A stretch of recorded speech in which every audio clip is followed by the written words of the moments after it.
kulanti wacan daawadayaal ku soo dhawaada channelka wararka Soomaalida. waxaan rabnaa inaan idiin sheegno reer Jubbaland marxalado badan bay soo mareen. 2 Oktoobar bay ahayd maalintii magaalada Kismaayo la qabtay. maanta iyo maalintii farqiga u dhaxeeya dhibaatada la soo maray qofna uu garanayaa. waxaan soo maray dib u heshiisiin la waan garanaynaa oo maxaa keenaya Jubbaland waxay tusaale u tahay Soomaaliya. waayo meel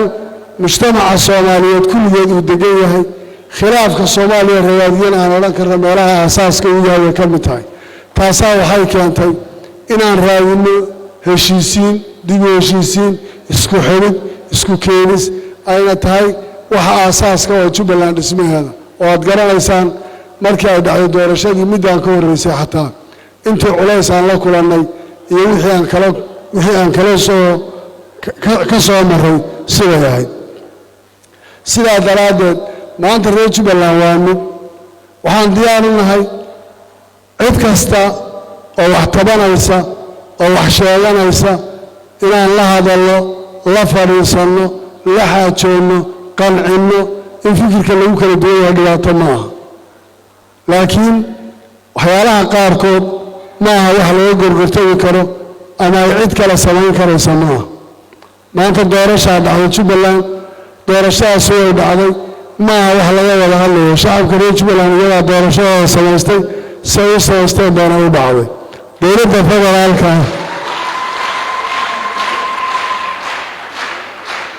dowladda federaalka maalinta ay doorashada dhacday waa u jeedinay baaqa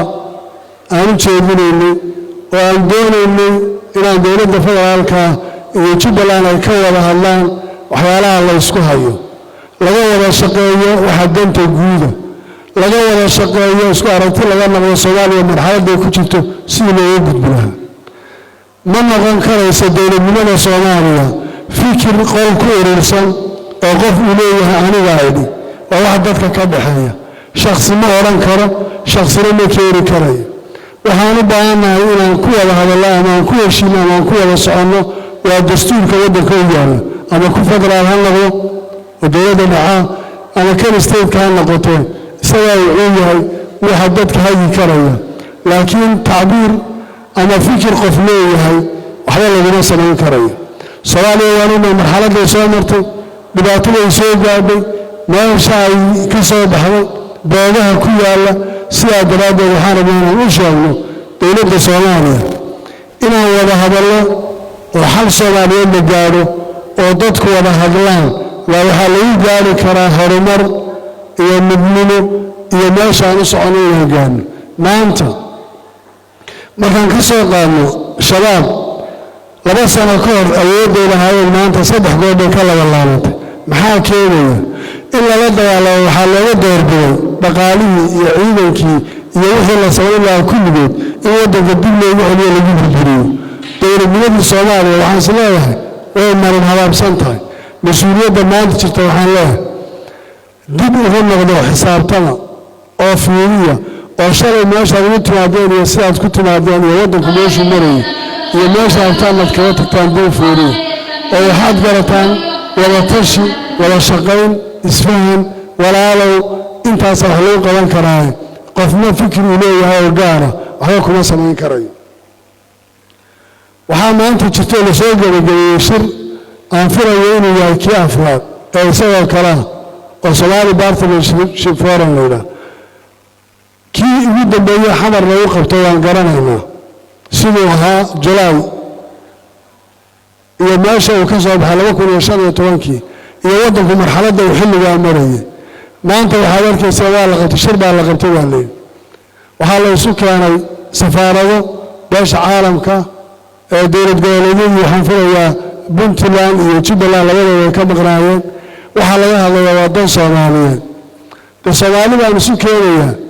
kolba inta ii joogta Soomaaliya مثلاً waa inta wax sax ma waxaan leeyahay shirkaasi shir marin habaabsan buu ahaa beesha caalamkuna waxaad moodaysaa inay wajahayeen waxa dhabta taala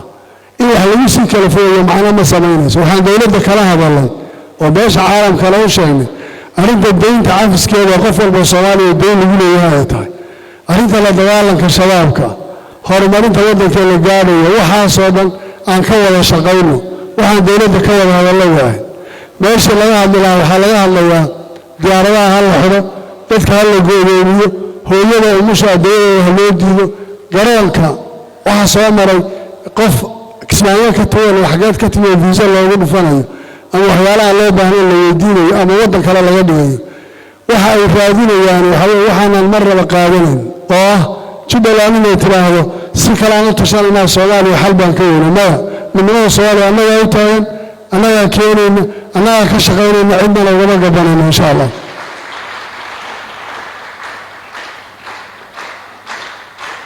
waan leeyahay arrintaas dib ha looga noqdo dowladda Soomaaliyeed xaqiiqada intay mas'uuliyiintooda ku soo noqdaan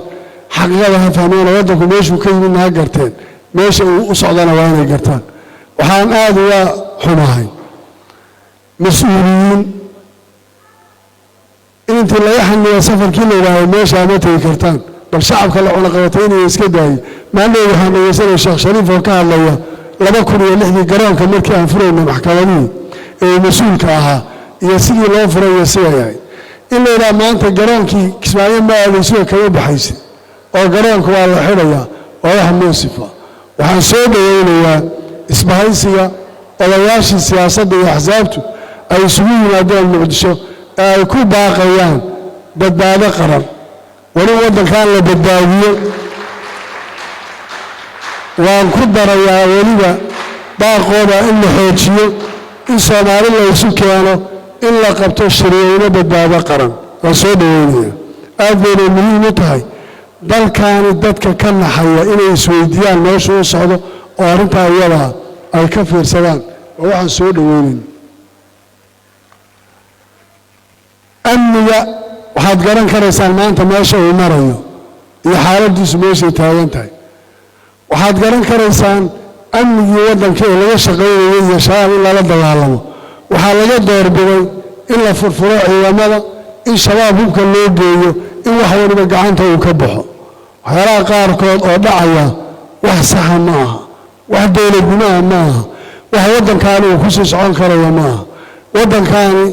waxaan isleeyahay in gacmaha la iska qabto u baahan yahay maanta sidaan waxba kama sii socon karaan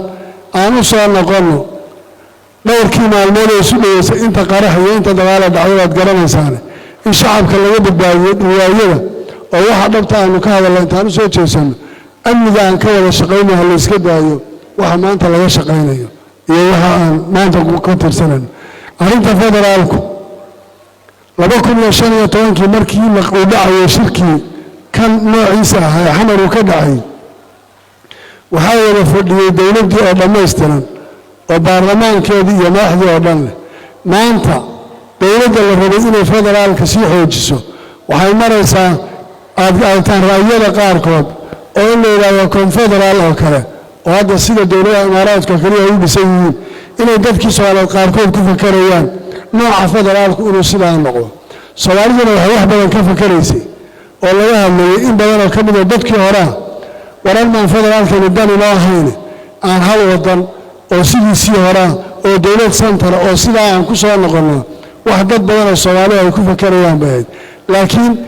haanta arkaysa biyo ma celinayso marka la arko nimankan say fakarayaan